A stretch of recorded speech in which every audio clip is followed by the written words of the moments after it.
Shade monk. That is an interesting combination here. You said a shaved monk? Shade monk, yes. Oh, shade monk, okay. Yeah, can't be a shaved monk because it looks like he's got a beard going on there. Oh, that was for lack of a better picture. Yeah, it's alright.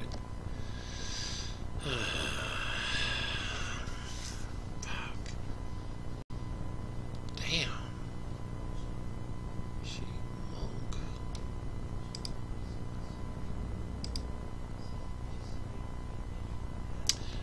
So, Truman, what kind of specialty do you specialize for your background?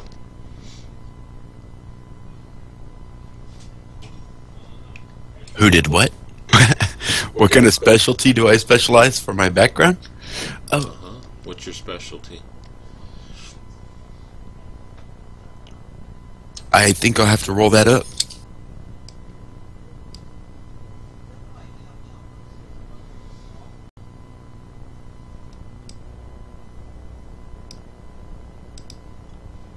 Drugs. Wow. Okay. Man. Damn. How the hell? What happened? Oh, none. It's just you guys are. It's just really differing. You guys are all just having a hard time trying to bring you all in. Jeez. I bring in a different character. No, it's fine. It's just a little challenging. Yeah, it's kind of an unusual party. Highly unusual. It's still a party.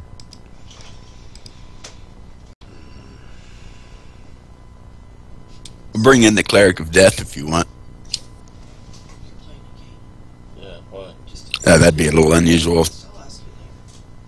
Yeah, I'm not sure that's helping the situation.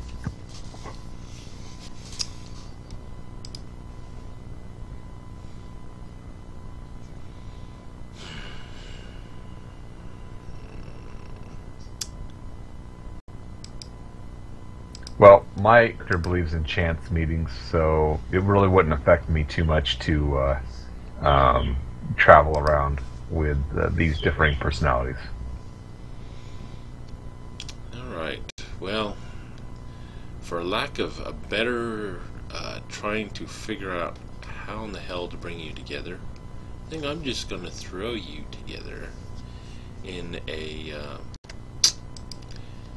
you find yourselves actually traveling through Loudwater looking for work and possible adventure. Looking for a place to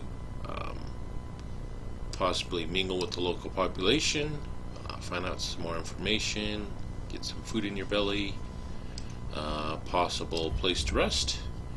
Find yourselves in Loudwater, and you are in the Yawning Worm Inn in Loudwater, where everyone was at last night.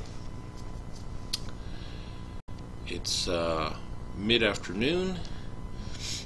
They're smoking that big cloud of smoke again as everyone's puffing away on their pipes. And a bard singing.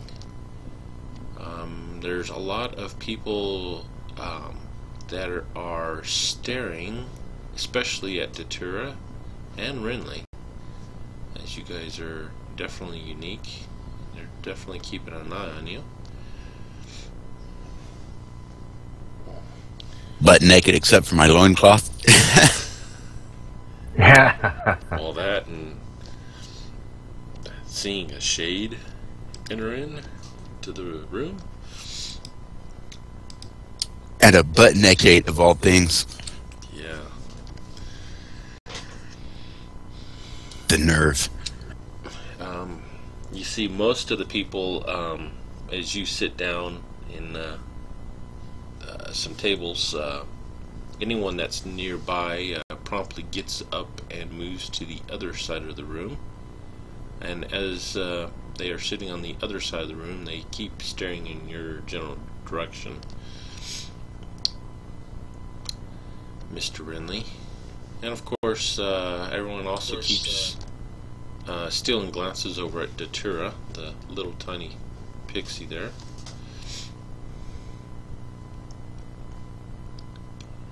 And we'll have Guy Lefender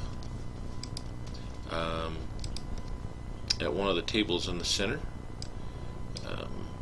Everyone isn't paying you too much mind. The bartender is serving up some drinks. There is a pair of half-elves sitting next to your table, Guy Lefender. And it looks like they are playing a game with some dice. I'll play with them. Ah, you know how to play? No, I have no idea. But we'll play anyway. Okay. Well, do you have a set of dice? No, I don't. Very well. I'll let you borrow mine. So, you roll these 2 dice, which is 2d6, and your aim is to try and get snake eyes. Whoever gets snake eyes first wins. Okay, how much do I have to pay to play?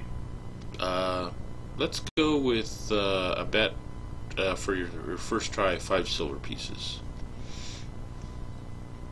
Okay, I'll be right back. I go make change at the bartender if I could. I'll trade in 1 gold piece for 10 silver.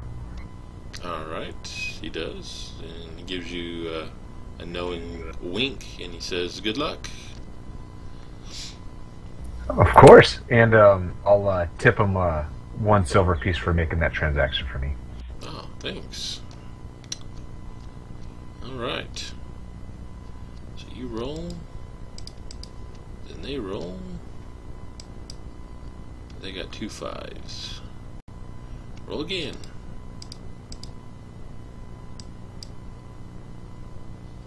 5 and a 3. Roll again. 6 and a 2. Roll again.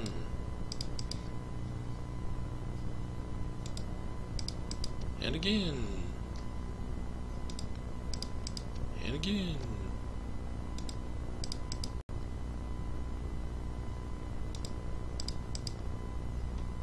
Wow. This might take forever. Alright, so you guys see a game developing, a dice game, and you see this human in some heavy armor is playing with these 2 dark elves. What are you doing, Datura?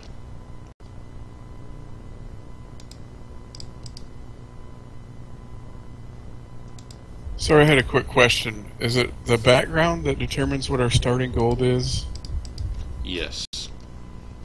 So if it doesn't list any gold, then we don't have any gold when we start? Yeah. You could look under your starting package Let me, you got the Heartbreaker in the player's one? handbook. Yeah. Let me take a look as well.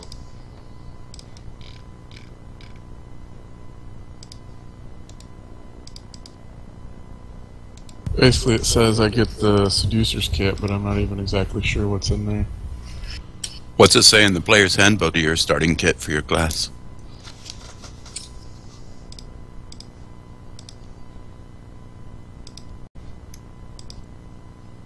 I think typically it's in the background. Like mine will say I got a few things plus a pouch with 10 gold. Yeah. Let's check that. It doesn't look like you get any money with that one. But your Seducer's Kit includes the items you need to pursue the craft or trade. Oh, you have to earn it first. Yeah, you have to use the kit.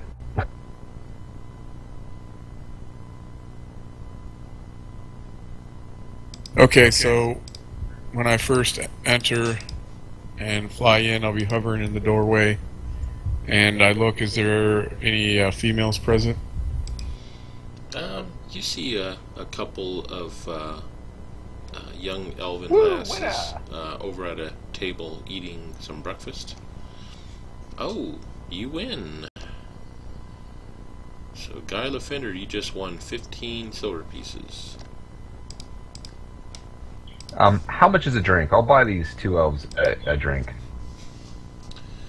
1 silver piece per drink. Okay, I'll buy them each a drink for their trouble. Alrighty. Thank you.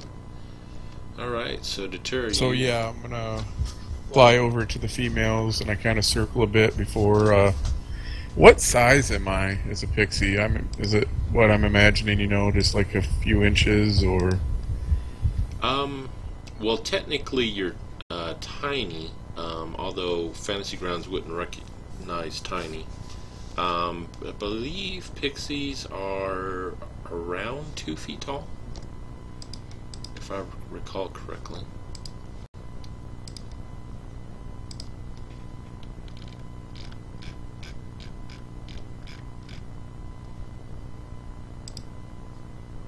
Oh, wait a minute. Barely over 8 foot tall. Pixies are tiny.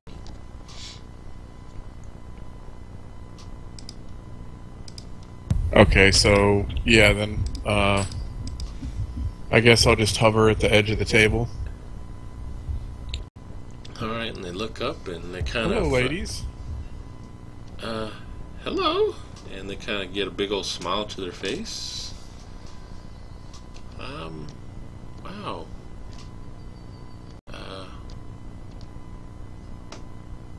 You're How are you two lovely ladies doing this morning? We're doing good. Having some breakfast. Well, that looks pretty tasty. Well, join us. Are you sure? I wouldn't want it to impose, even as I go ahead and move over. Oh, it's no problem. What are you? Are you Pixie? Yes, I'm the Tour of the Pixie. Well, a pleasure to meet you, and you are? My name is Lauren, and this is Maeve.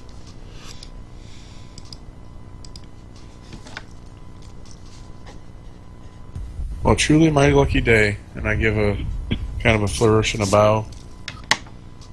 And they kind of chuckle at that.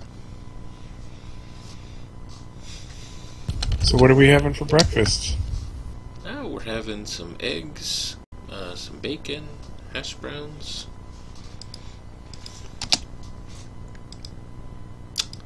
I suppose we should get you a plate. And Lorene raises her hand and motions for the bartender to come by. In which he does, and he's all, oh, hello Lorene and Maeve, and oh, and who might you be? I give another bow. I am Datura. Ah, well, we don't get very many of your kind. Say, are you Pixie, or? Yes, I am.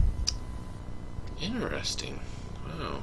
Well, I'm William. I'm the bartender here. I look after the place. I suppose you'll be joining these ladies for breakfast today. Yes, they were gracious enough to invite me to join them. I offer a wide, charming smile. Very well. I'll get you a plate going. And with that, he heads If it wouldn't be back too off much to the trouble, kitchen. something to drink as well. Oh, sure. What would you like to drink? Whatever the ladies are having would be just perfect. All right, milk it is. and he heads off to start working on your plate. Alright, so you're over there socializing with the ladies. Guy is over gambling. So what are you doing, Renly?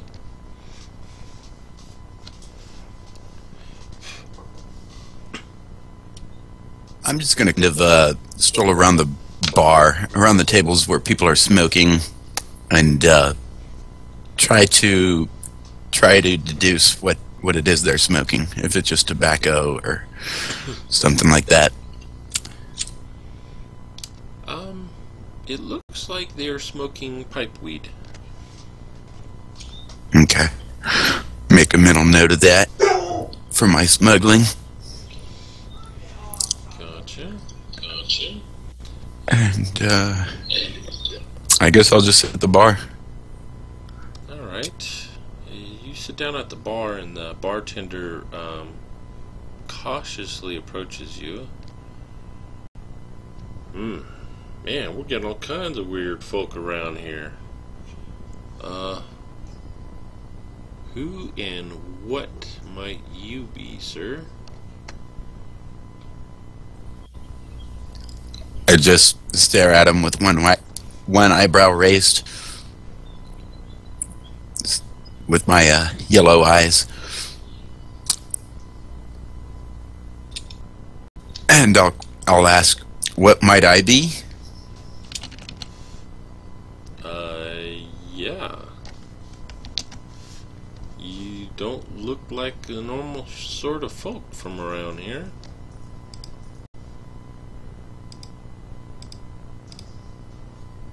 I just give him a half. Anyhow, you must be pretty foreign. Anyhow, what can I get for you to drink today?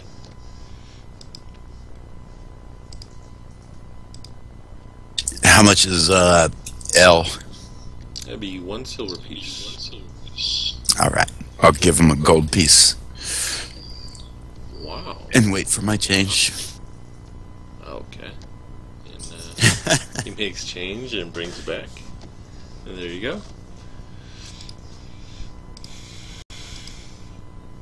Nice. So where are you from?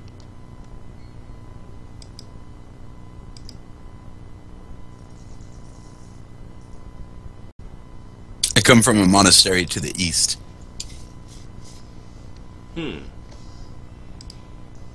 Interesting. And what brings you to Loudwater? Looking for employment. Wow. If you would have showed up last night, we had a group of adventurers that set out into Dantum Woods. We've been having a real big issue with orcs, and it sounds like the orcs are going about enslaving people.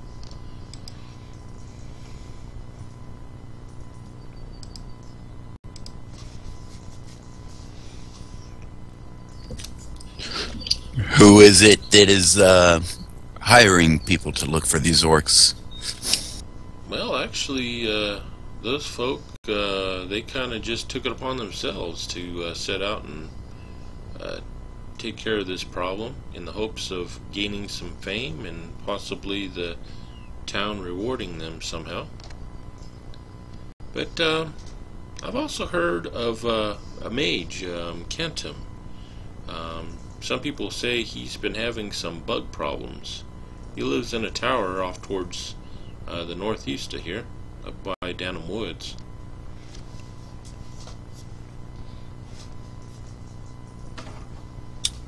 What is his name? Kentum. As a matter of fact, over there in the far corner, and as you turn or swivel around, you look over, and over in the corner next to where the bard's singing, there's a set of windows right there in the corner with a booth, and you see an older gentleman with long gray hair picking at his food. He says that is Kentum. He's the guy who's sounds like he's looking for somebody to take care of his bug problems. Excellent. I'll take my L and approach Kenton. Alright. So you approach, and as you get closer, he lifts up his head and looks at you, and as he looks at you, you notice his left eye is covered in a small wooden piece of wood that serves as an eye patch. Okay. Wow. Wow. Can I help you? Can I help you? I'll allow the shadows to swirl around my skin for a minute, and I'll sit down at his table and I'll tell him, Kenton, I heard you have a problem. Yes, I have a problem with some giant bugs that have been invading my home and my tower. I can't study any longer as the giant wasps and all sorts of beetles and spiders and everything have been invading, and I can't fight them off. So I'm looking for someone who could take care of this problem. And ridding your tower of this infestation, what would it be worth to you?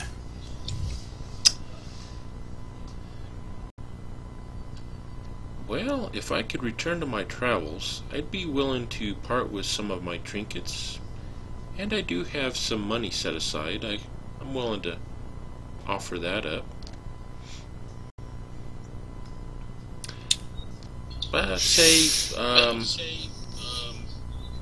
I'm willing to part with 100 gold pieces if you can take care of the problem.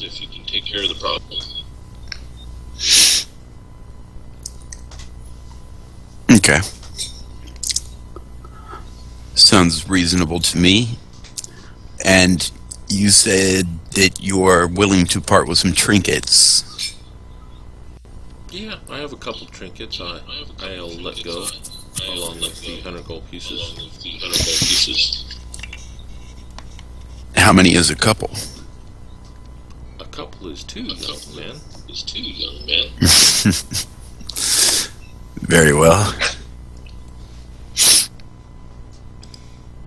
So, do you have a group that you hang out with that'll be taking care of this problem? No, I'll see if I can assemble one. Ah, very well. Well, I'll be staying in town until this problem's taken care of. I usually have breakfast here every morning, so if you take care of the problem, I'll go out and take a look, and if the problem's been taken care of, I will reward you with the money and the trinkets. Very well. I'll see what I can get together. Oh, well, thank you. And your name was? My name is Renly. Oh, nice to meet you, Renly. He'll nod his head and begin to survey the tavern for any likable people, anybody that seems like could handle themselves. Well, looking through the room, you see at one of the tables in the center of the room, sitting with a couple half-elves, is a guy, human. It looks like he's got some heavy armor on. Looks like he might be able to take care of himself. Definitely an adventurer sort. Also scanning the room, you also see an interesting sight of a pixie. Don't see too many of them around. Other than that, it looks like everyone else in the inn here is common folk from around town.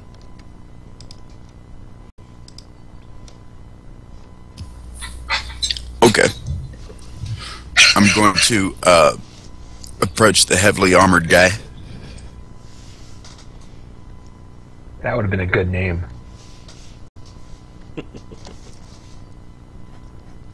Heavily armored guy. Alright. So he's doing what? Sitting with a couple half elves?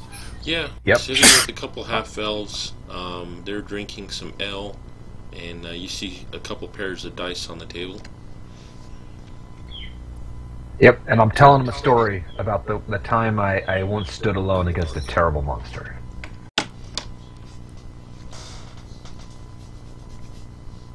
It was badass. What kind of monster was that?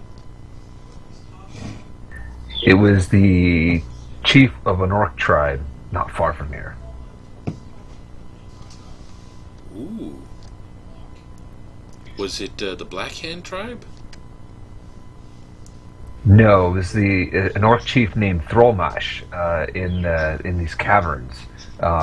I stood alone against him. He survived, but I was able to drive him off and save the few villagers that were being held captive by him. Wow. Impressive. Yes, it was a very good roll on my background. Background? What? Roll and background? Oh, Is that a new out of type of character. game? Yeah, out of character. Sorry about that.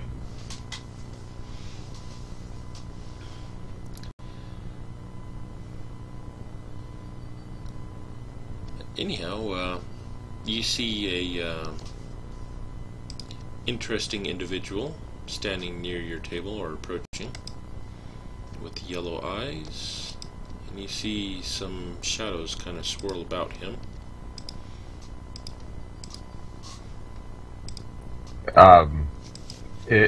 Okay. I'll look over his direction and offer my cloak. Here, man, cover your shame. I was going to buy one of those. I'll take the cloak.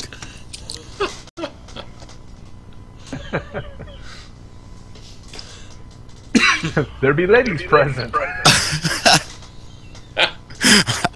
I'll bow in thanks and tell him I was just coming over to see if you are possibly in town looking for work, clasping his cloak about my shoulders. Yes, as a matter of fact, I am here in seek of adventure. And who might you be? My name is Rinley. I'm also from out of town, but just acquired a job. Oh, excellent. My name is Guy Lefender, and I would be glad to sell my services. He kind of bows low again and says, "Well met, Guy Lefender." He says, it seems that a mage in town by the name of Canton has an infestation of rather large insects in his tower. He wishes for the infestation to be eradicated and promises to pay the sum of 100 gold to the party as well trinkets. Interesting. Does he mention what kind of insects? No, he did not. Well, maybe after acquiring additional support, maybe we could find out what kind, and we'll know what to expect. Whether it's a burrowing, ants, something, we'll know more. Sounds good.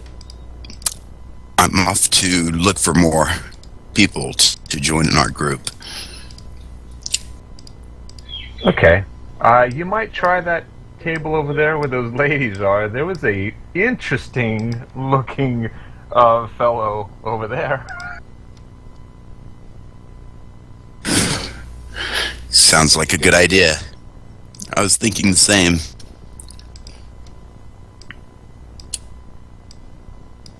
I'll get up and walk to the table with the two elves and the pixie. Alright, and as you're walking over there, you see the bartender approach with a glass of milk and a plate of eggs, bacon, and hash browns as he puts it on the table in front of the small man there with wings that's only about a foot tall. And here you go, sir.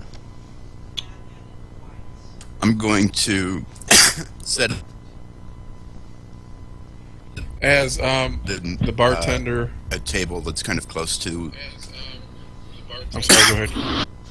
Sorry about that, Dennis. I'm going to set a nearby table and kind of listen in to the pixie and the elves' conversation, see if I could get an idea of this pixie skills.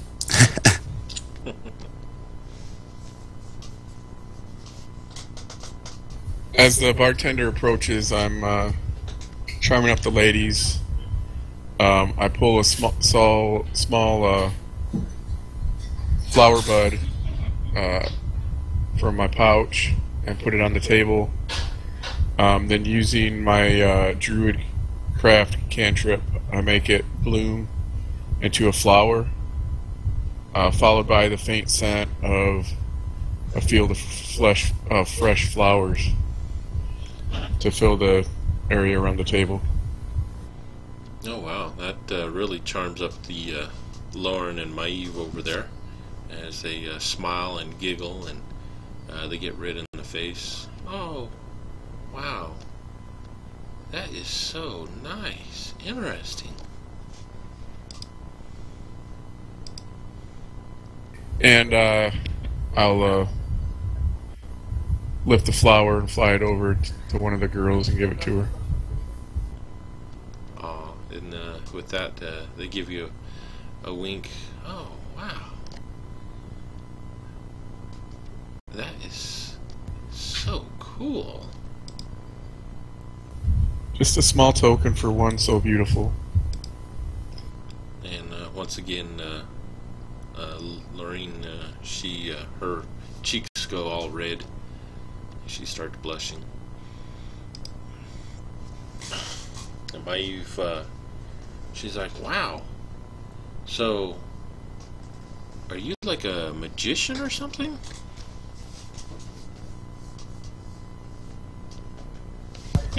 Oh, nothing so special as that. Just one that appreciates the beauty of a woman. And with that, she in turn blushes.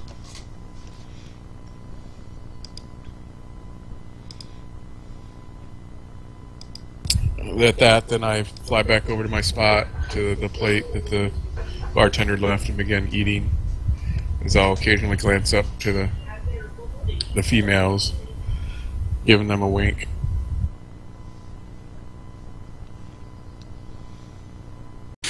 All right, I'll approach the table with the pixie and the elves.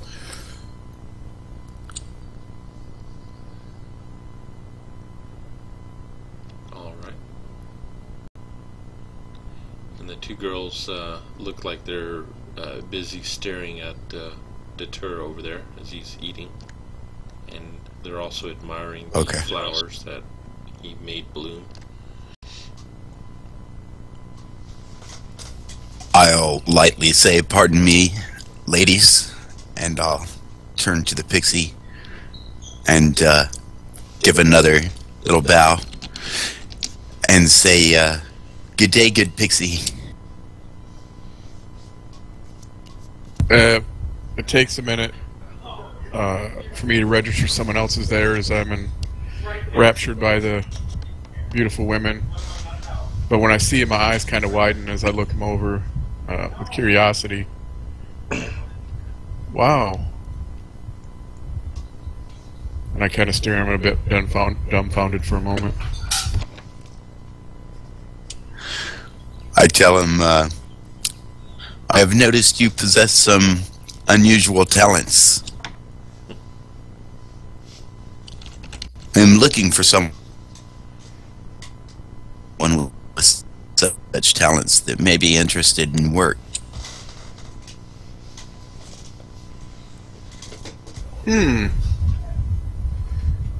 Well, as it happens, I've made a couple new friends here, but after our breakfast, I wouldn't mind making a few more friends.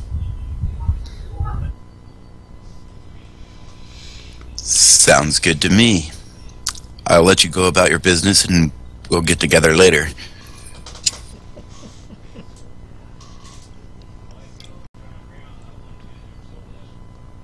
Thank you, good sir. And I give him a bow and go back to eating and making conversation with the ladies. Okay. Renly will bow once more and tell the ladies excuse me, and he'll turn and walk off. And as you're walking off, they start giggling. He will look for Canton again.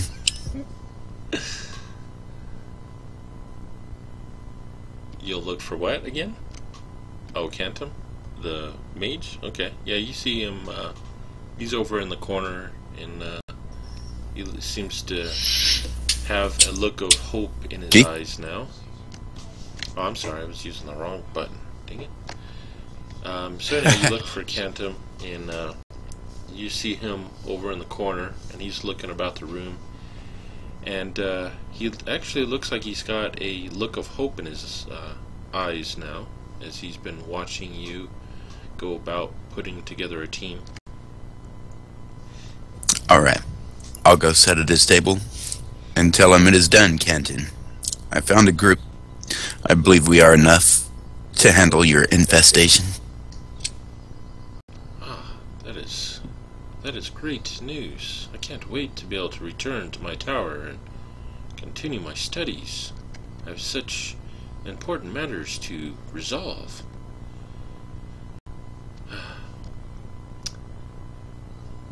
Well, anyhow, the my place, and he starts drawing out a really crude map, and he's all, Okay. alright, so here's Loudwater. You'll need to go south and cross over the bridge that crosses Downham River, and then from there, once you get on the other side, there's a road. Follow that road north, but before you go all the way up towards the logging camp, if you go to the logging camp, you've gone too far. There's a small road that leads from that road towards the east.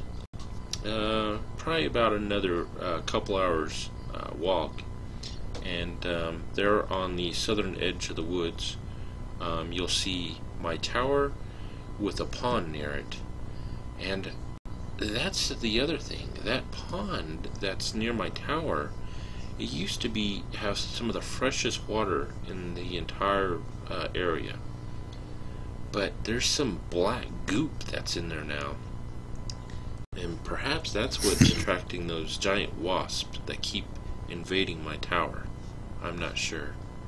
But anyhow, rid the bugs from my tower to where they will not bug me no more, and return here, and then I will accompany you back out to my tower, and if the work has been finished, I will pay you your 100 gold pieces and give you a couple trinkets out of my collection. Alright. And what kind of insects is he seeing in his house mostly? Mainly I've seen giant wasps. Some giant beetles have been skittering about. And at one point I saw the largest spider I've ever seen. He must have been at least 3 feet wide.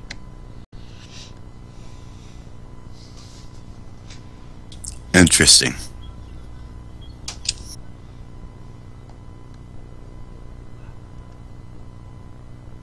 Very well, we'll see you soon. Ah, thank you, Renly. I'll share the news with Guy Lathinder. Alright. That is interesting. And I do hate spiders, so we'll have to hack them. Agreed. And the two half-elves there, one of them, you've learned his name, which is Darrington. He asks you, he goes, wait a minute, you've got the symbol of Tamora. on your shield there. Hopefully you got a shield. Yes, I do. You know, would you mind blessing our dice? Well, I could try. I don't have that spell per se, but I would gladly give my own personal blessing on those dice. Oh, great. And they hand you both of their pairs of dice. I'll pass my hands around the dice, close my eyes, mutter a silent prayer to Daimora, and then rub them against my shield, against the holy symbol, and then present the dice back to him, free of charge. Ah, thank you, Guy. Oh, you're welcome. Alright, well that's going. Datura is over there, continuing to eat and charm up the ladies.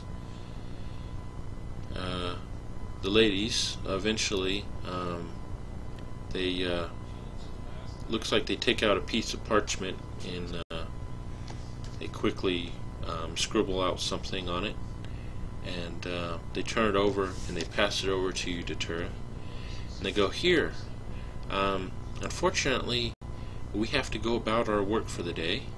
It was great meeting you. What was your name anyways?"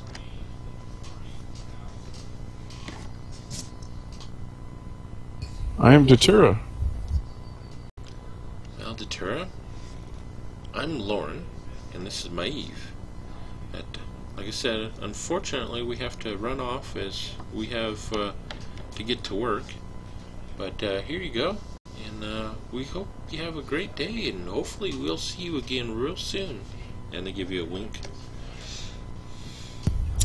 When they first announce that they have to leave, a look of profound sadness crosses my features, and I nod, and I understand. I look forward to our paths crossing again, and it certainly has been very enjoyable meeting you both.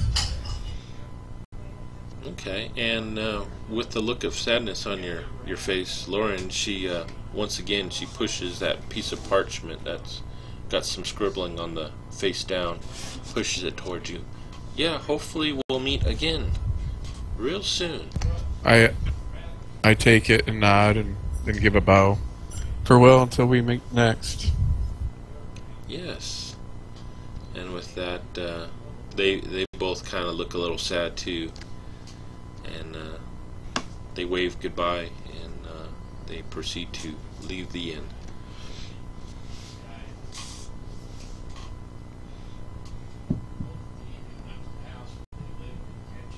I'll watch them go wistfully for a moment. Then once they're out of sight, I'll quickly finish up whatever remains of my breakfast and my drink. Then I will take to the air, searching out for the unusual gentleman that approached me. Alright. And you see him over sitting at a table with a heavily clad individual that is a human, and two half-elves. There's a couple pairs of dice on the table, along with a few drinks of ale, and a small pile of silver coins in front of the heavily clad individual. So I'll fly over and gently on the edge of the table, taking a moment to look over the parchment that they handed me.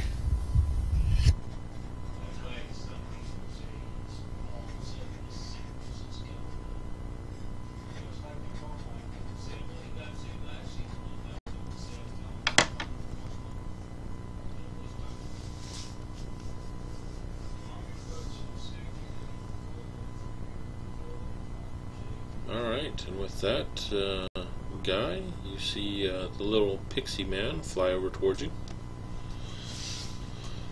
Whoa! Hey there. How are you? My name is Guy.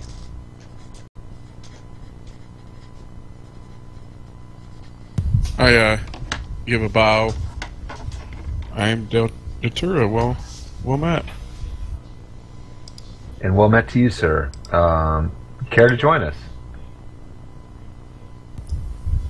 Well, it's very gracious of you. Thank you. Keith, I'm going to plunk out a couple more silver and buy these elves another drink each, and ask them a few questions about these bugs we are hearing about. See if they know any rumors about them. Bugs? Oh, thanks for the drinks. They're like, yeah, I think we did hear something about, some mage who lives off to the east somewhere having some bug problems. I don't know anything about him. Okay.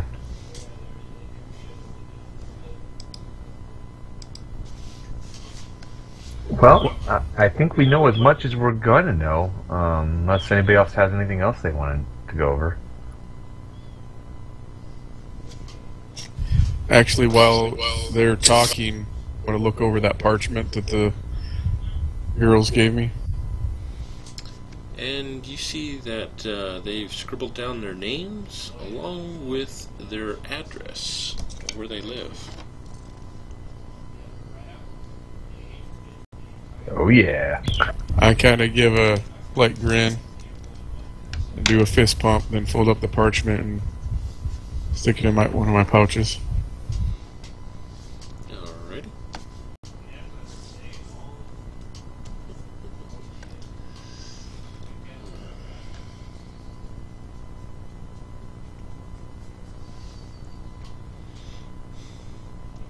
At about that time, you see a halfling enter in the inn. He's got a basket that he's holding with his left hand, and in his right hand he's holding what appears to be like a briefcase of sorts. And he nods to everyone. He looks up at the big cloud of smoke admiringly, and he scans the room, sees your table, and he approaches. So, good afternoon, gentlemen. May I interrupt your discussion for a few moments? I have something you might be interested in. And before you can even answer, he sets down his basket, which, when you look at it, it's filled with a bunch of tobacco. And then he puts his briefcase up, almost knocking over some drinks. And he opens it up, and you see a whole assortment of different types of pipes. Might I interest you in some pipes, gentlemen?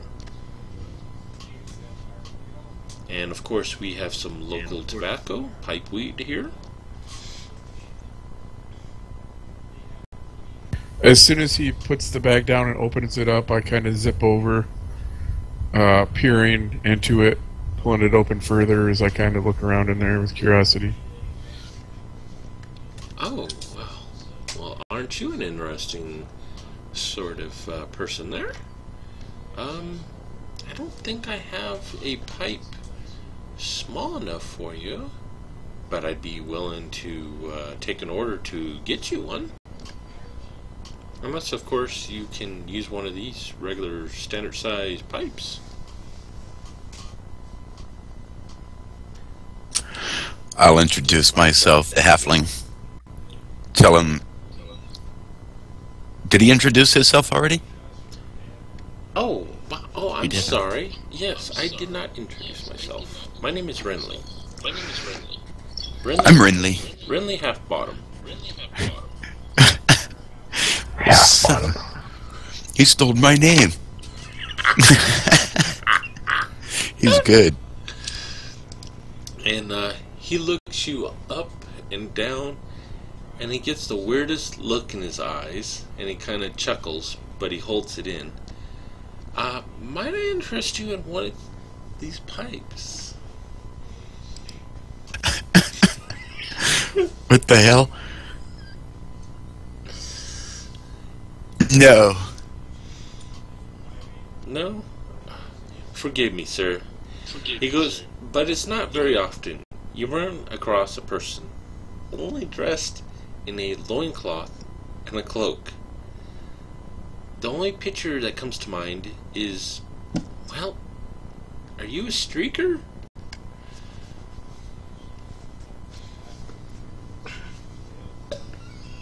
I snort at that and fly back to the table as I watch the two talk. Screw this halfling, I'm out of here.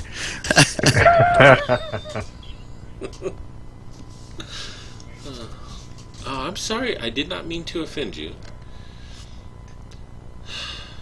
Please, please, my apologies. Here. I did not mean to offend you, sir. I'll even... Here, you can have one of my pipes. And I'll give you some tobacco. Please, try it out. Alright, I'll try this. I'll try this tobacco. Alright. And he offers you a light. And he even helps you load up the pipe there. And give it a good puff. And seems to be pretty good quality.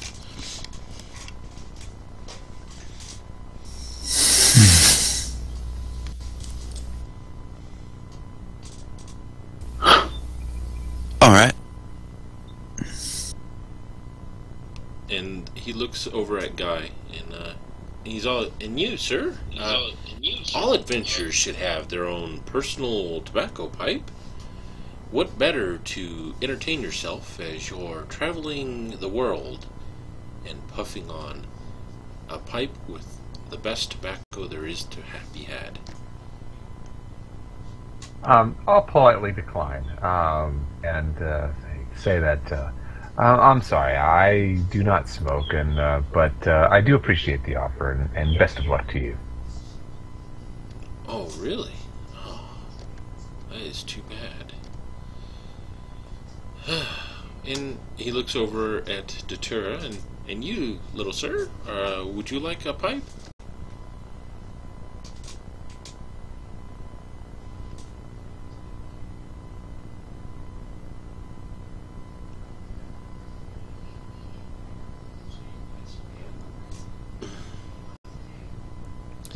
Well, I guess not. I guess my work here is done.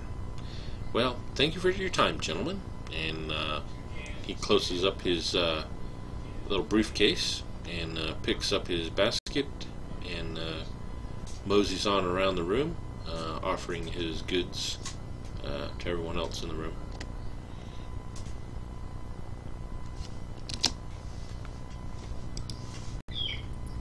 Interesting. I'll just nonchalantly check to make sure all my stuff is still on me.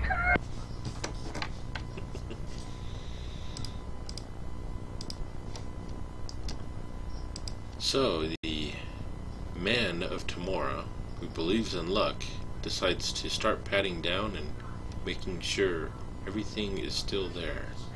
Which, it appears nothing is missing. I must be very lucky.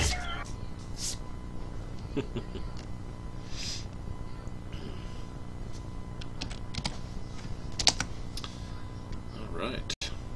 So, what are y'all doing now? Well, I think maybe we're all preparing to our last preparations before we go on this adventure. Yeah, I'm just waiting for everybody else to be ready. Hanging out. I thought that too when I saw it. They went 30 feet up. And most people say in bear country, camping, so hated it bad on the trees. The bear trees, somehow Alright. Oh, who'd we lose? Oh, we lost John. I hit the wrong button. I'll be reconnecting here in just 1 second. Alrighty.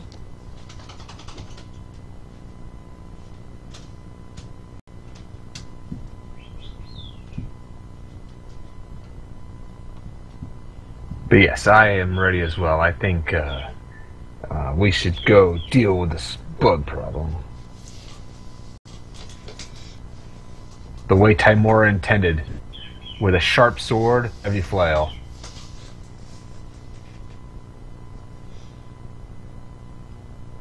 Or at least the way I intended. Let's go. Let's go get him. All right. So, did you guys want to do anything else in town before you head off to take care of this bug problem?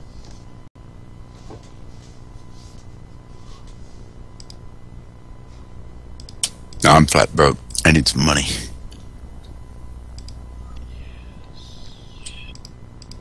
I got everything I need at the moment. What, paper with the girl's name and an address? Exactly.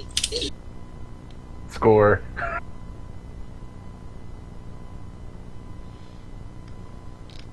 Yeah, I'm good. I'm ready to go. All right. So you all proceed to head out, and you're traveling down the main road as you see merchants coming and going, along with all sorts of folk traveling down the main drag of Loudwater. Occasionally you'll look down the alleyways and you'll see some dark figures speaking with each other in the alleys or eyeing the folk as they're passing down the road. Especially the further you get to the south entrance.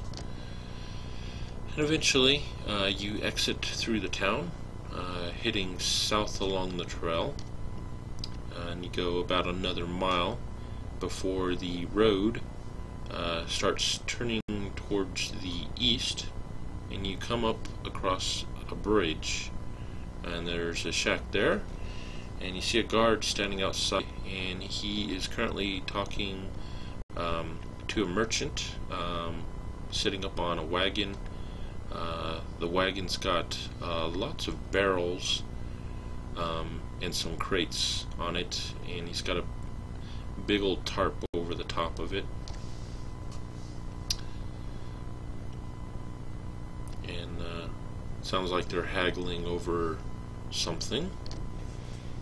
And after a few moments, there is some coins exchanged, and the guardsman motions that merchant forward as you hear the creak of the wagon as he proceeds over the stone bridge, the hoofs clattering off the cobblestones. And then the guard looks in your guys' direction. It says, "Hold there. There is a toll to pass over the bridge."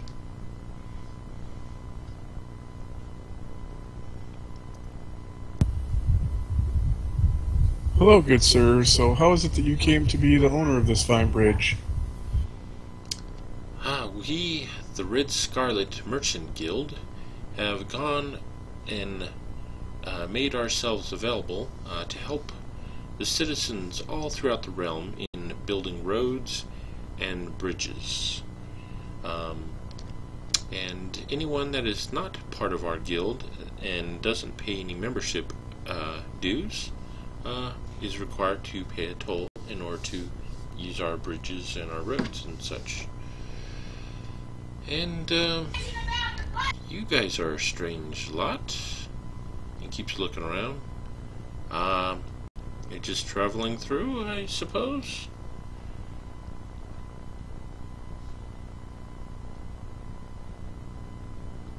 Or are you merchants Yep. by chance? I tell him we're on a job for the wizard Kenton. Oh, Canton. We're helping people too.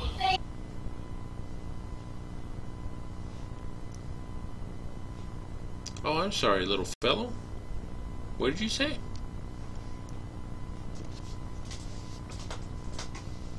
I said we help people too, like you said that you help people. That's what we do. Oh, well, excellent. Then we can benefit each other. Since it's just a small group of you,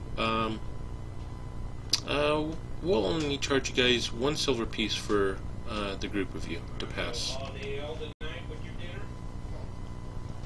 I tell him Kenton has informed me to bill all expenses in his name. Oh, did he? Well, you didn't inform us of that arrangement. Well, oh, and that's what the deception check was? Okay. And Yeah. he's got to roll an insight check. See, he got a 13. So I don't believe Kentum. I believe Kentum would have told us that if that was the case. Well, I'm sure he will reimburse me the 1 silver. Yeah. I'll pay him the 1 silver piece. Are you sure that you can't just trust us? I mean, don't we look trustworthy? I mean, and I kind of give my most trustworthy look. All right.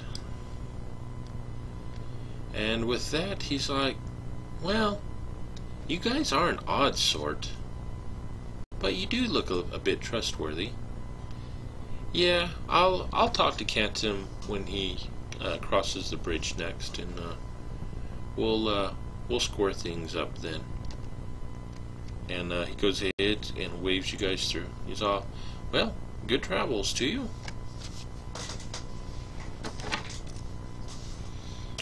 And at this point, I'm going to go ahead and give each one of you an inspiration point. Some good role playing so far.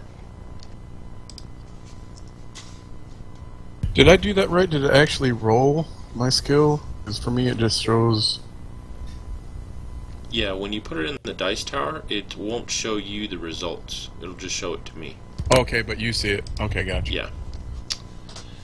That's pretty cool. Yeah.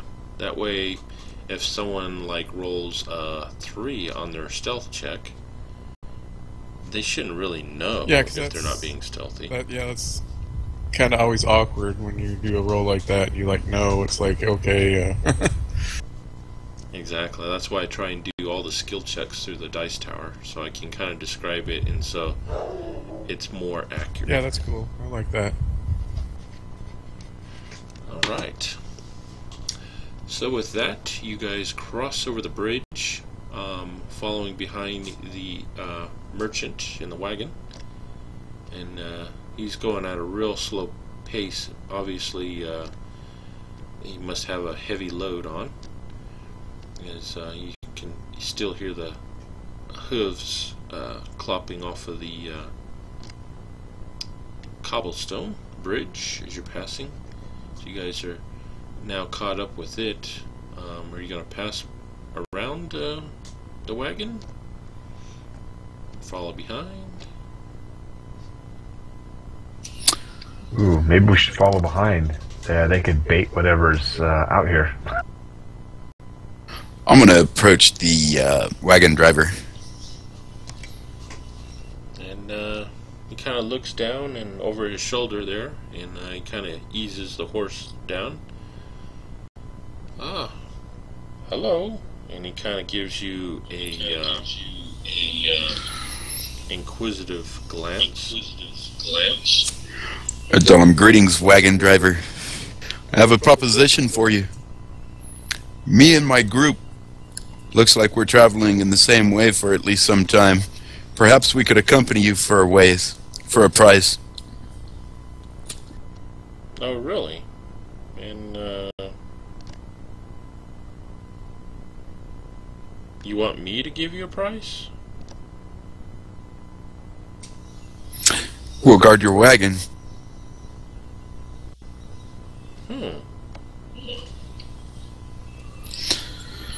Well, it's not every day I get an offer for a caravan guard. It'll be for a short time. We'll discuss a price at the end. How about we discuss the price now?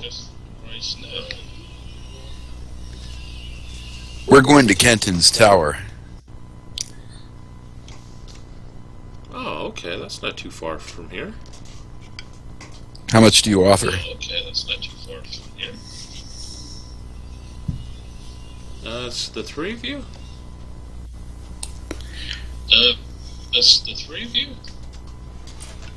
Yes. How about 10 gold pieces? 10 gold pieces. Very well. Alright, well, hop on. I'm sure there's, you guys can find some seats back there. All right. I'll hop on the wagon. Motion for the others to do the same if they want.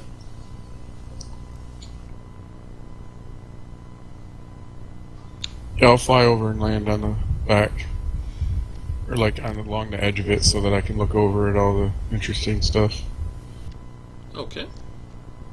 And it looks like a bunch of kegs of ale and a bunch of crates with some chickens in them.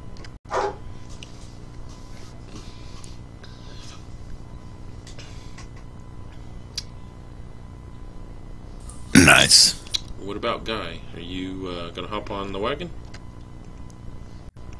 Yep, sure will. Alright. And there's a jolt in the wagon as he gets the horse to continue along the road.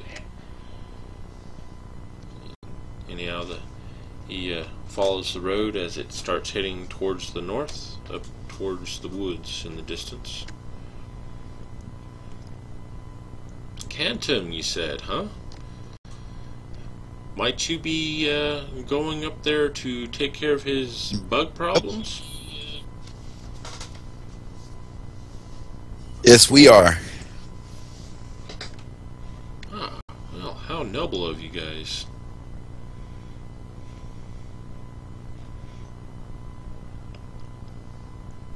So where are you all from?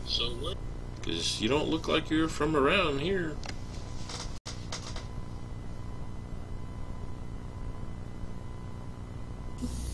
I come from the east. Far to the east.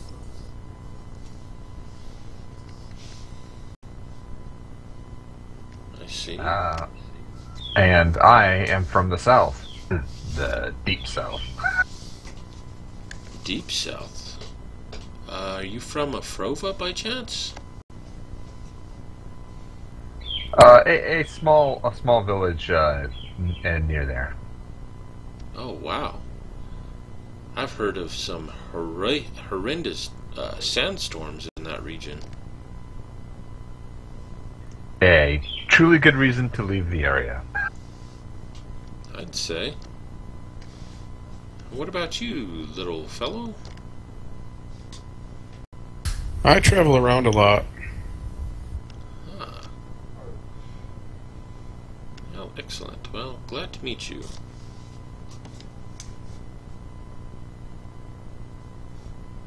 My name is Baron, by the way. And I own an ale house, not too far from Denton.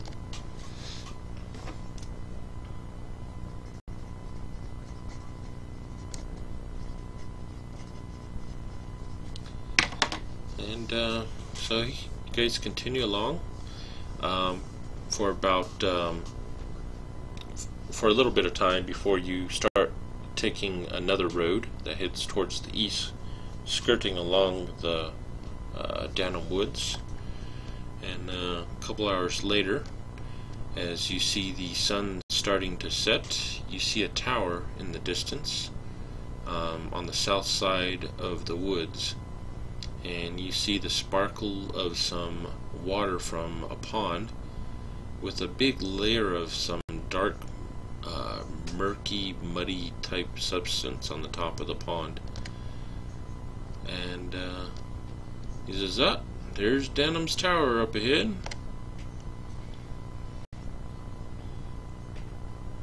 Alright. I'll tell him this is where we stop. Ah, very well. And he comes to a stop. And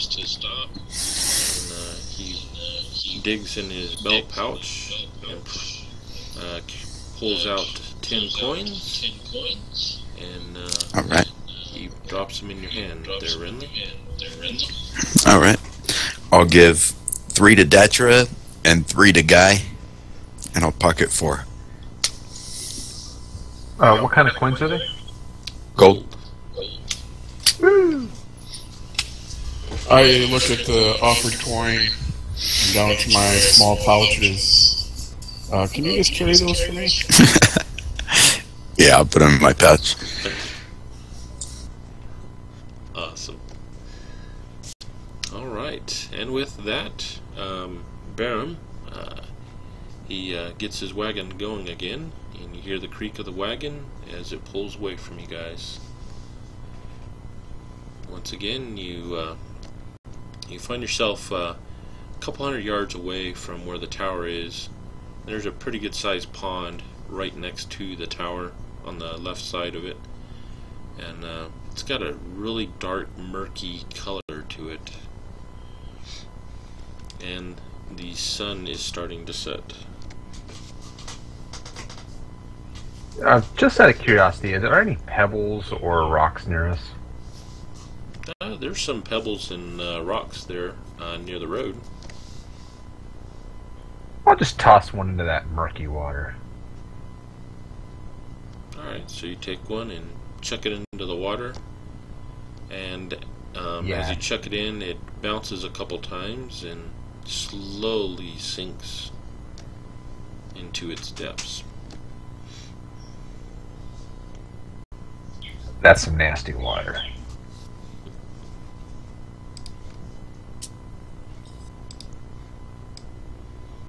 What is putrefying the water? Can we tell?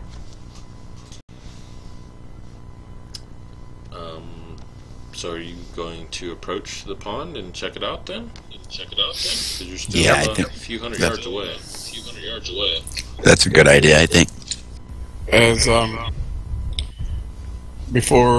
as they start moving forward, I pause, and I'm going to rummage around in my component pouch, and then I'm going to cast Mage Armor on myself. Okay.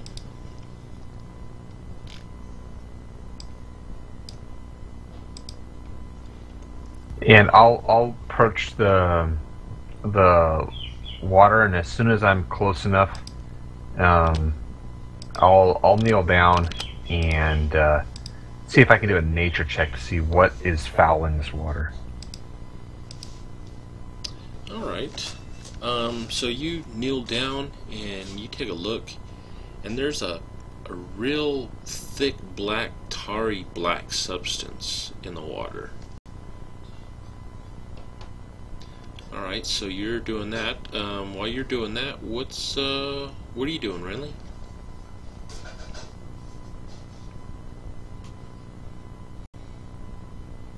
I'm moving up stealthily as possible to the pond. Alright, well, as you get closer to the pond, there's a lot of bushes and thick growth around it that obviously is feeding off the water. So you don't have a problem kind of hiding in the bushes and moving up slowly. What are you doing, Datura, after you put your mage armor on?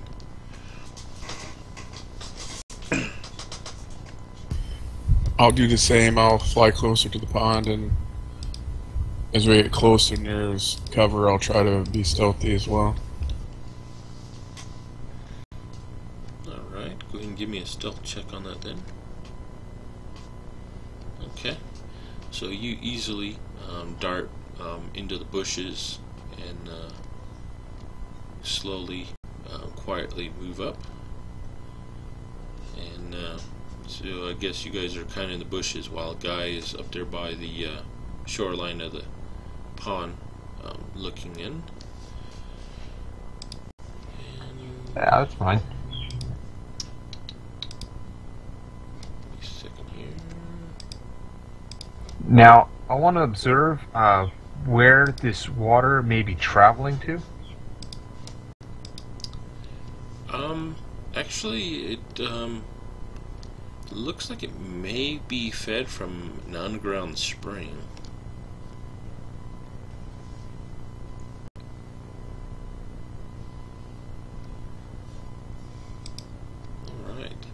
So you're doing that. Renly, as you're slowly making your way up and you're kind of scanning the area, you look up towards the top of Cantum's tower, and you see a couple large creatures flying about, and it looks like they spy a guy over there checking out the pond, and they start coasting down towards you guys. Look like they're really large wasps.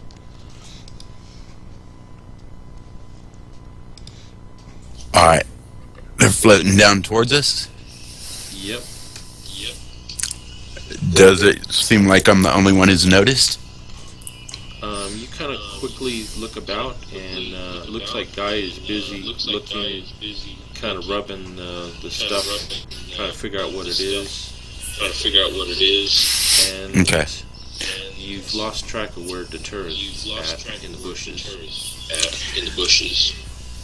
Is, Guy's so, yeah, okay. I'm gonna try to move towards Guy while remaining, hidden. Okay. Alright, at that point, we'll go ahead and roll initiative then.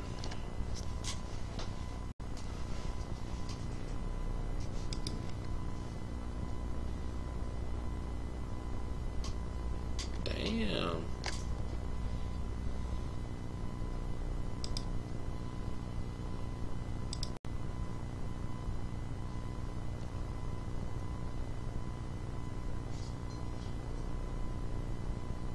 And what about you, Renly? Okay.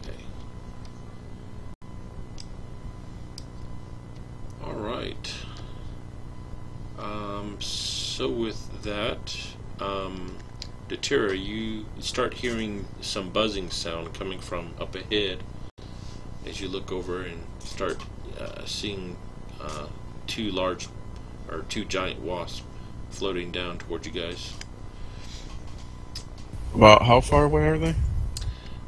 They're about 30 feet in the air at this point, and they're probably about 20 feet away, so probably in total about 50 feet from you.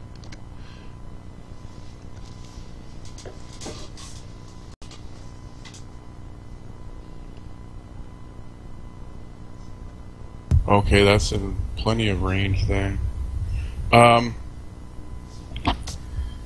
So what I'm going to do is kind of just move to the front of the brush so that I'm just out of it.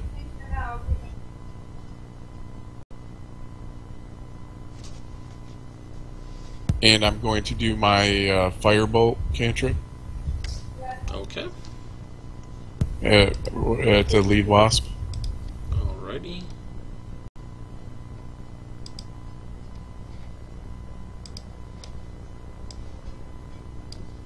Alright, your bolt shoots out and it hits the wasp in the lead.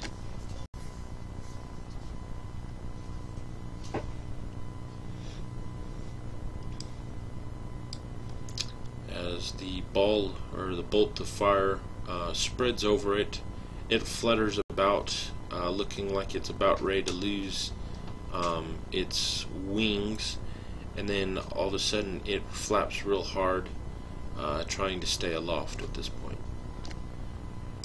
And I know I can't like hide, but I'm gonna duck back into the brush for whatever cover it may provide. Okay. Alright, that brings us to Guy. You now hear the buzzing sound, and then you saw Datura come out of the bushes and fire off a bolt of fire back up behind you there. So you see two wasps. Alright.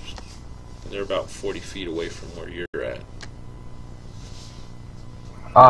I'll move away from the water and away from where I saw the last seen my companions, or I probably don't see anymore, and clang my weapon against my shield to try to draw their attention to these wasps. Alright. Okay, then that'll bring us to Renly then. Alright. Are any of the wasps in range? Like within Both 30 of feet? them, they're about 30 feet from where you're currently at. Alright. I'll pop up from the brush and run in to deliver my specialty flying with balls flapping in the wind kick. Are you able to reach anything 30 feet in the air? Huh? Are you able to reach them 30 feet in the air? Oh, 30 feet in the air. Oh, that's Yeah. not fun. I'll stay in the brush. Never mind. Okay. So you're gonna stay hidden then? Yeah, I don't have any ranged weapons. Okay. We'll get you a kill. That brings us to the giant wasp that's in the lead. And that's the one that was hit with the fire. It starts really flapping wildly, and it proceeds to actually turn around and start heading back up towards the tower. The other one, he darts in, and he's going to dart in at Datura, seeing that it's throwing fire out, and it's quickly flies in, and it's going to try and attack you with its stinger. Okay. Just let me know the dishes and dishwasher are dirty. Okay. Alright, so it comes in where you're at, and it tries to sting you with its stinger. You kind of shuffle around the bushes that you have there for cover, and it clearly misses. Alright, Deter, your turn.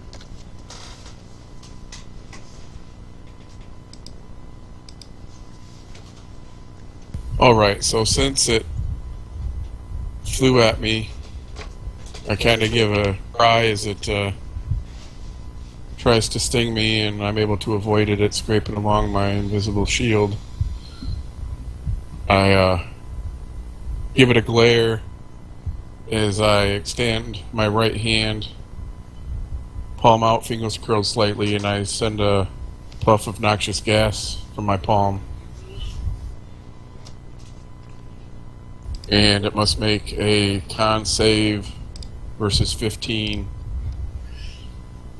or take D12 poison. Alright, it failed its save with only a 6.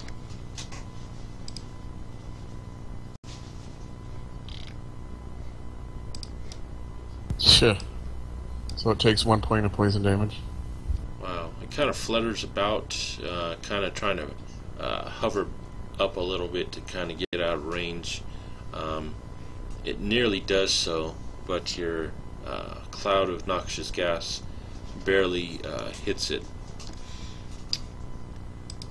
Alright, Guy, your turn. Oh, what was that?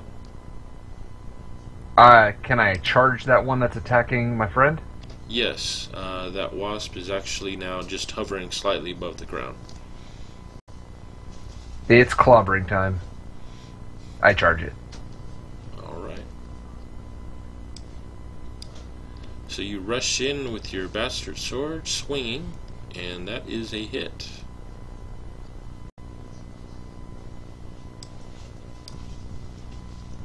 As you slice into its back abdomen, almost severing the stinger from it, and it gives a buzzing, an angry buzzing sound as it quickly whirls back towards you. Alright, Renly. Come at me.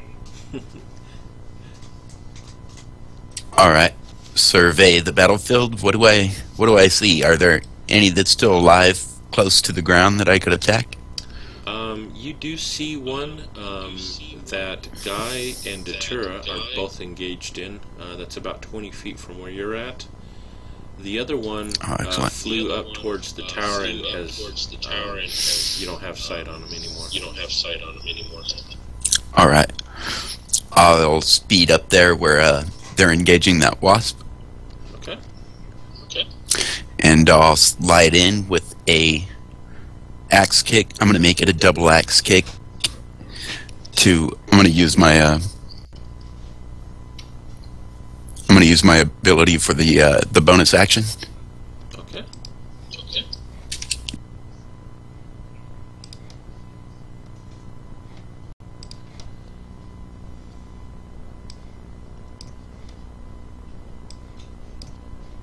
And both of those are hits.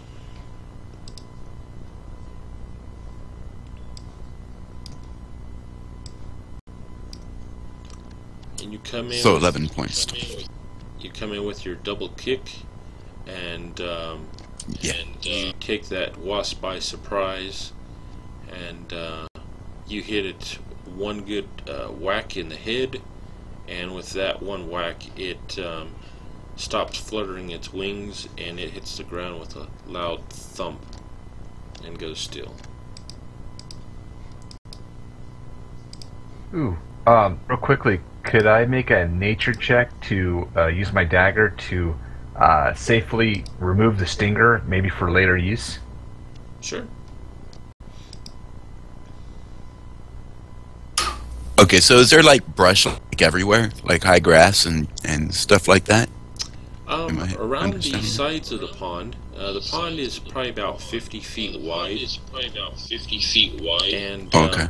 all around the bank there's a lot of large brush that's probably about 4 to 5 feet tall. Probably about 4 to 5 feet tall. How far away is that? It's all right there where you're at. It's all right there where you're at. Oh, great. I'm gonna go ahead and duck in it and attempt to hide for the rest of my Okay. turn.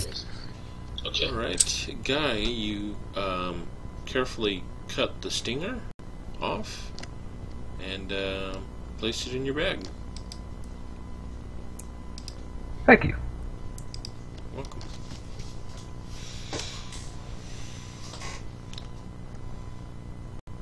And you guys start to feel a breeze starting to pick up, and you feel the cool dampness of night quickly approaching.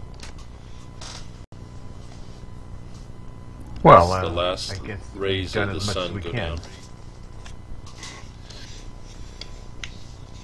We should go to the tower before dark. Yeah, I agree. Let's just get it done. Alright, that's where we'll go, Keith. We'll march on to the tower. Okay. Oh, and I check everybody over, make sure nobody was hit. I forgot to do that earlier. Alright, check everyone over, and looks like no one was even touched by him. Oh, good fortune. Timora's luck is with us.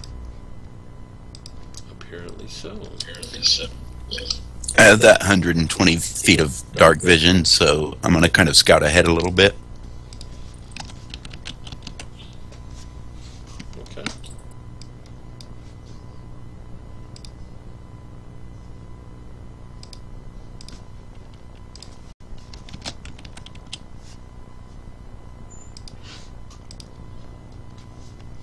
Alright, so you're scouting ahead as everyone's moving towards the tower? Yeah, I'll stay ahead about 30 feet. Yep, sounds good to me.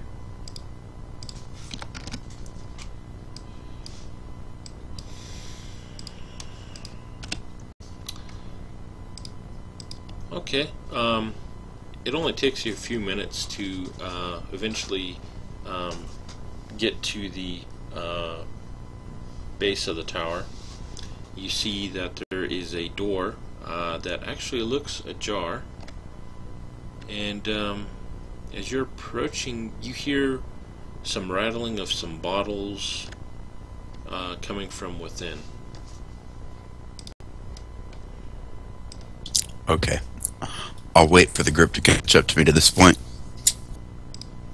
Okay.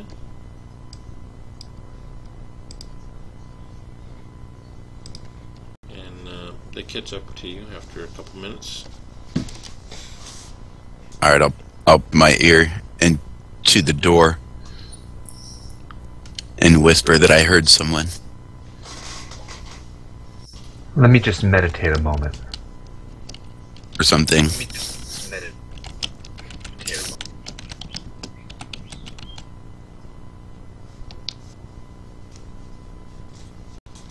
Okay, I think it's safe to knock.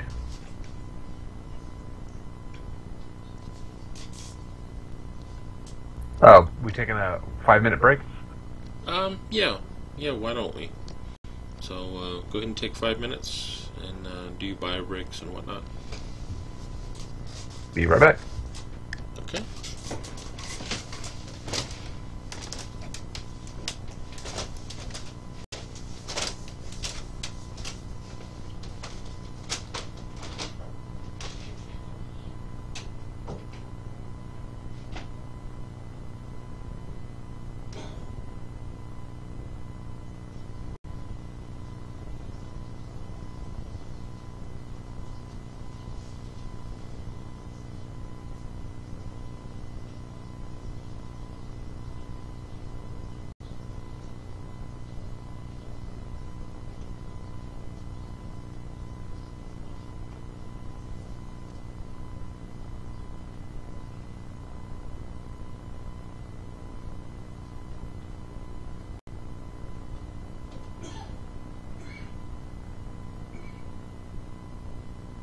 All right.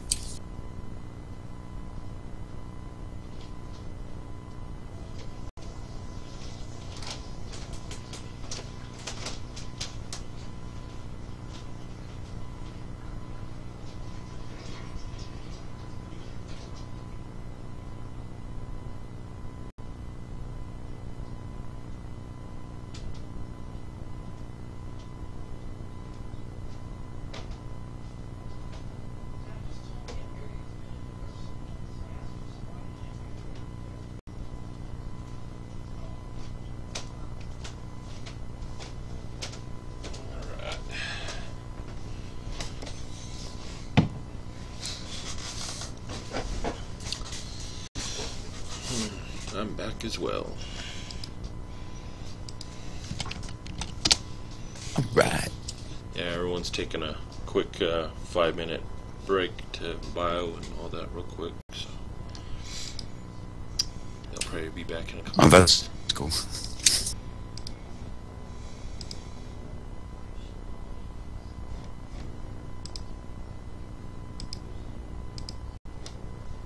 And I kind of like Ghost. I gotta get that psionics stuff down though. Some of it really doesn't make sense to me at all.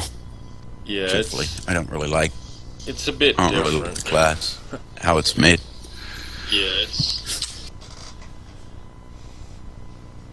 But for now, until we actually Yeah, get it's- it set up now until we actually with get however they're going to do it, set up it's a way Right. to use it though. with Howard.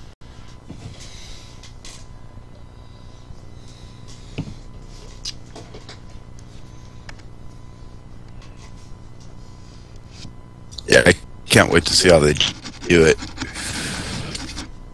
If they even do it, because I can't remember if they even. Oh, they did do it for 4th edition. That's right. So, I think they kind of have to, bro. There's like a key figure in the novels that's like like grand master of psionics. oh, really? The one who runs Oh, really? yeah, the Jarlaxle's right hand man, the one who's always running the Brigand Earth for him, Camuriel Obladra. All of House of Bladra was psionicists. That's why the other houses feared them and took House of Bladra down, because they were afraid that House of Bladra would become too powerful with their psionics. So they wiped out House of Bladra. Camuriel went rogue and joined Brigandier, and Jarlaxle promoted him to guild leader because he tends to like to adventure. Oh, wow. Interesting. Yeah, so they share leadership of Brigandier, but Camuriel runs it more than Jarlaxle does. Interesting. Yeah, so for it to be so prominent, you know, one of the best authors of the Realms books, I think it has a good chance of making it over. Cool. And I'm hoping soon, I hope Wizards will give us a better glimpse as to what's coming this year. I know, you know, we know about the Princes of the Apocalypse, that module series coming. Yeah. But really, directly from them, I haven't seen anything else, and they're supposed to be talking about whatever license they're going to be using too. So I'm hoping here in March that they'll release some more info. But welcome back.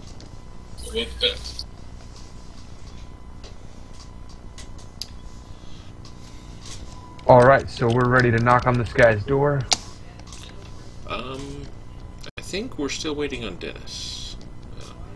We'll find out here. No problem.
They've been having problems with Landmark.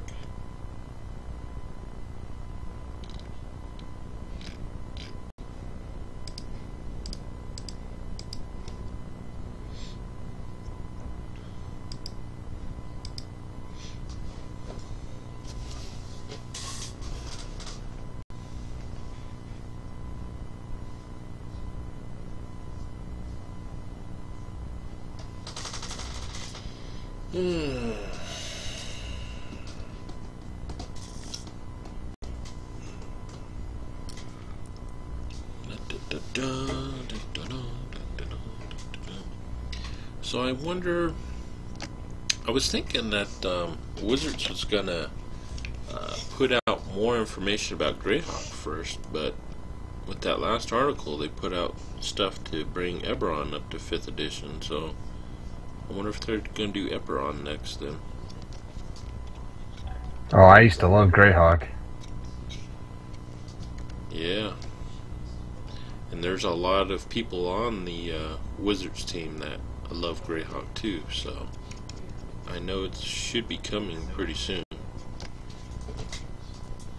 I played with Chad Wiley for about 4 or 5 years. He did a Greyhawk campaign based on the novelization, some adventures and mostly the novels, and it was really cool.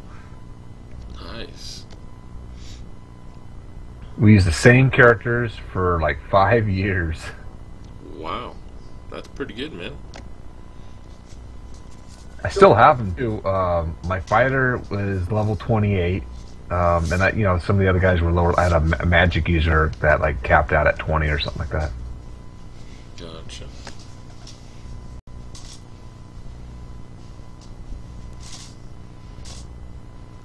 He also did a after that because it was getting kind of hard to write adventures for levels like that. So he did a different world based on the novels from Cthulhu and stuff like that. And that one was pretty cool. It was using the second edition skills and powers, which was was a little different. Wow. Sounds pretty interesting. I think you would have liked it. It had a lot to do with the ancient ones and stuff like that, and even the magic, the spell casting was great because you got the point pool system, so you could select spells for a lower cost, like a first level spell was 4 points, or you could pick free slots, and free slots were more expensive, but you could choose at the time of casting what you wanted to cast. Oh, nice. Cool. Ah, it looks like Dennis might be back.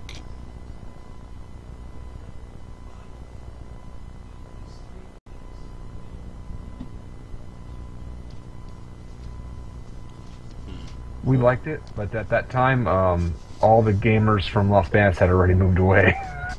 Gotcha. I know I miss all my gaming friends from there. I had a whole crap load of people playing D&D there. I know, for a little town, there was a lot of kids playing Dungeons & Dragons. Hell yeah. I think right there in Las Vegas, I think I had 3 or 4 different groups myself. Alright, welcome back. Okay, so, as you guys approach the door into the tower, you notice that it is ajar. It is now, the last rays of the sun have actually gone down, and you peer in, and actually you see some light, maybe a torch or a candle, coming from inside as the light is flickering. Seems the light beckons us. Maybe we should approach it.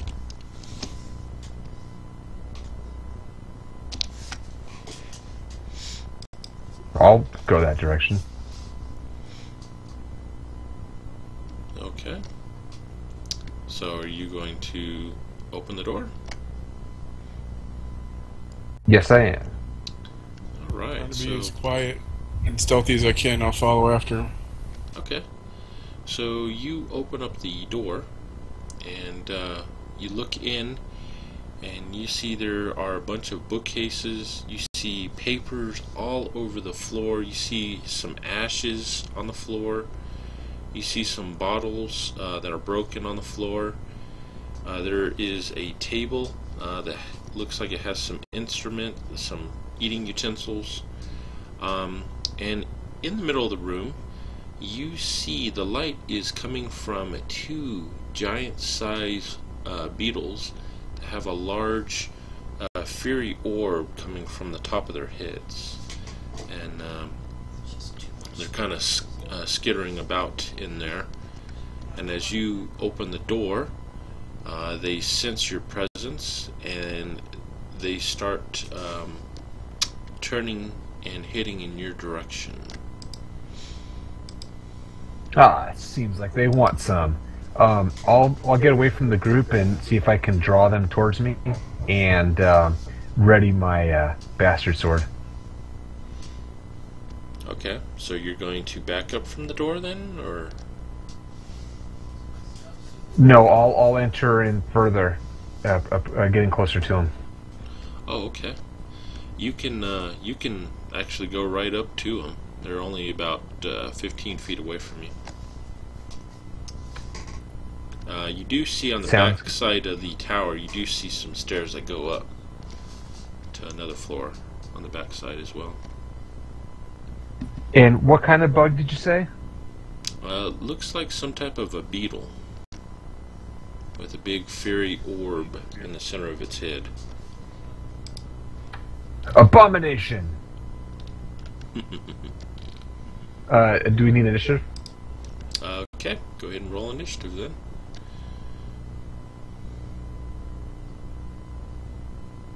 Ah, damn, that sucks. Alright, so we're just waiting on Renly to roll initiative. Okay, Renly, you're up first. Alright, I'm gonna whip out my short sword, and I'm gonna run in there and stab him in the face. And I'm going to kick out with my left foot, and I'm gonna kick him in the face. Alright.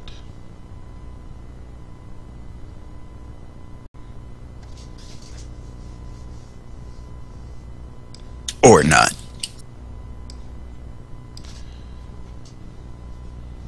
Alright, so you run in and you miss. Your short sword glances off its carapace, and you strike out with a kick, and it looks like it has no effect, although you feel a sting of pain coming from your foot as you smacked into its carapace. Okay, that brings us to Datura.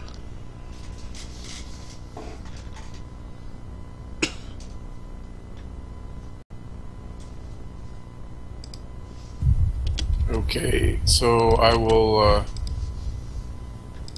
pop out from behind Guy and let loose a firebolt. Okay.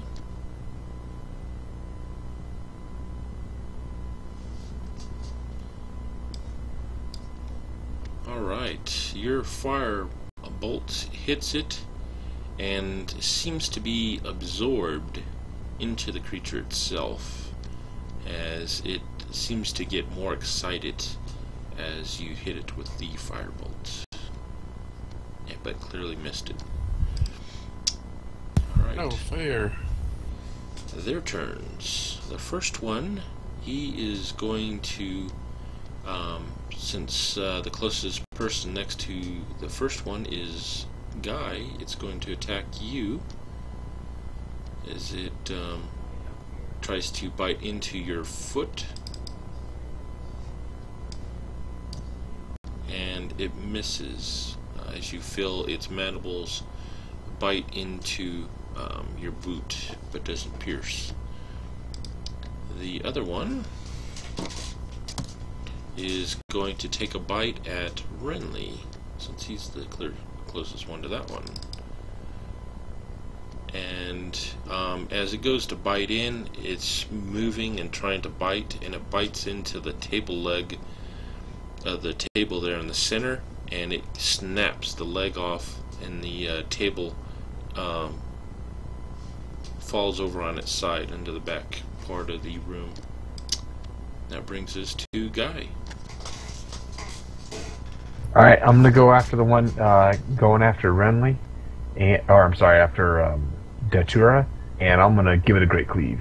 Well, there's one on you that bit into your boot, and one on Renly. Oh, okay. I'll attack that one. Alright.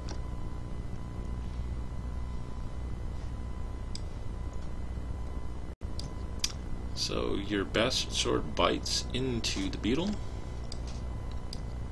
It takes 7 points of damage. As you cut into its abdomen, some hot spewing juices fly out, and you and Renly both take 1 point of hot searing damage. I see what's going on here. Okay, Renly, your turn. Alright. I try to grimace through the pain and not think about what's going to happen next when I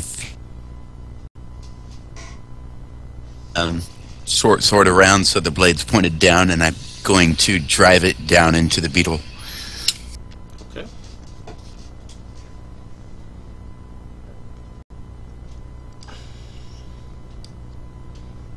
Alright, and your short sword this time pierces its hide. Alright. And it drives it down. As you do so, more of that fury juice from within it sprays out, And once again, you and Guy take another point of damage. I got a plan, though. Okay, that'll bring us to Datura. Seeing that my firebolt was ineffective, I'm going to thrust out my hand to the nearest one, sending out a spray of poison. So it needs to make a con save versus 15. Okay. And it rolled a 4, so it failed.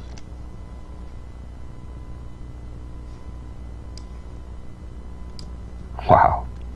Alright, as you perfectly aimed and the poison spray totally engulfs the beetle next to you, Guy, and it wheels about trying to get away, and it eventually stops, its legs spraying out from its sides as it drops to the ground with a thud and stops moving. Alright, the remaining beetle is going to attack Renly again, trying to bite you with its mandibles. It missed. And this time you see the orb in the center of its head go a really bright cherry red, and you see something spray out at you as well.